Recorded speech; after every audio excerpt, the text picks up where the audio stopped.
The car comes out of nowhere.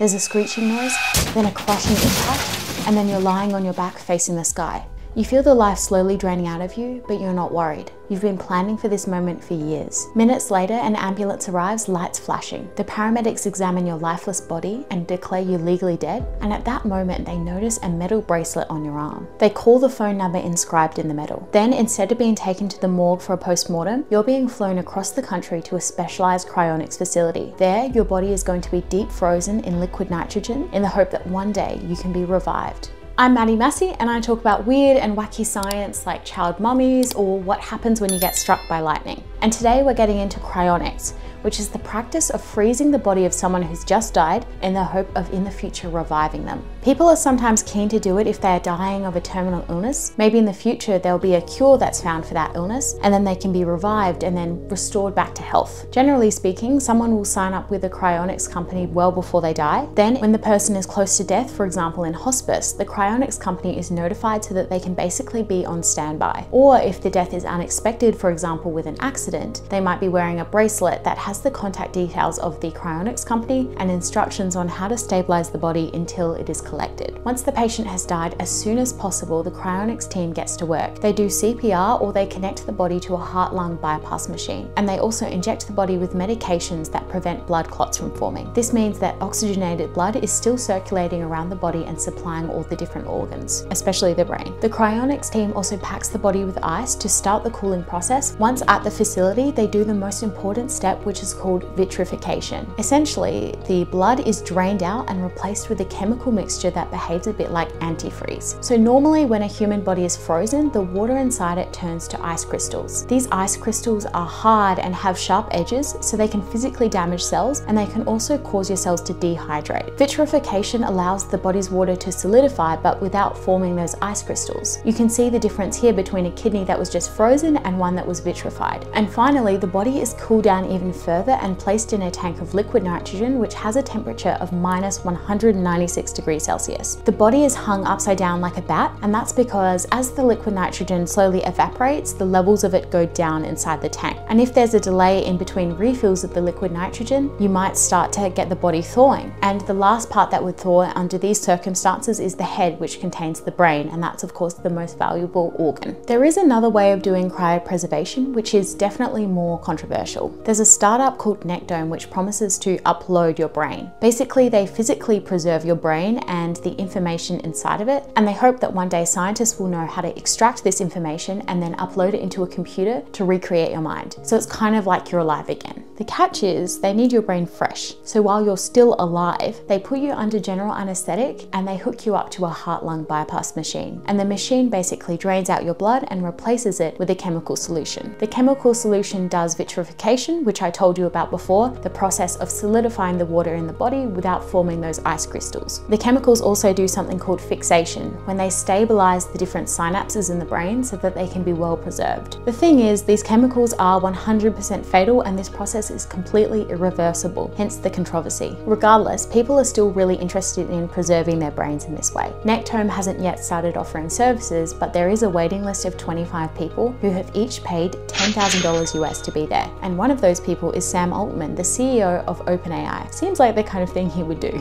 But the question remains, does cryonics work? We can cryopreserve individual cells in liquid nitrogen and defrost them many, many years later. I mean, they do this all the time in IVF labs, and I used to do this in my own research. And we have been able to bring back frozen organisms that are very small, simple, and hardy. For example, scientists brought back tardigrades, which had been frozen in Antarctica for over 30 years. But larger organisms like humans are much more complex. We have all these different cells and all these different organs, which would need different optimal conditions for preservation. Another problem that hasn't been solved is that the chemicals used for vitrification are super toxic. So in addition to the original cause of death, there is a huge amount of damage that the body goes through during cryopreservation. And as a result, to date, no human or larger animal has been successfully frozen and then revived. Most scientists reject cryonics because it's so unlikely that we'll be able to make it work anytime soon or even ever, and they also question the ethics of it. It's partly because being frozen is super expensive. One of the main US companies, Alcor Life Extension Foundation, charges around $300,000 Australian for a full body and around $120,000 Australian for a head. So cryonics companies could potentially be taking advantage of people if they don't tell them that it's basically basically not going to work. Personally, I'm not sure what I think about the ethics. On one hand, I think if someone knows about all of the limitations, they're not really harming anyone by freezing themselves. But on the other hand, I'm kind of like, why are we burdening future generations with our frozen bodies just because we want to live for longer? Let me know what you think in the comments below, and also don't forget to subscribe for more weird and wacky science.